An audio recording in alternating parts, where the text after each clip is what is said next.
আমারও বাড়ির উঠানে মসজিদেরই পালকি দেখি আসলো আমার বাড়িতে, দে সাজায়া দে আমারে, যাব আমার আপন বাড়িতে।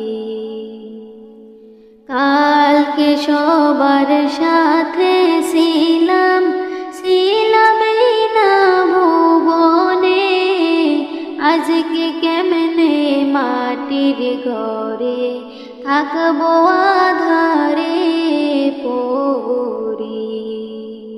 কালকে সবার সাথে ছিলাম ছিলামই না ভুবনে, আজকে কেমনে মাটির ঘরে থাকবো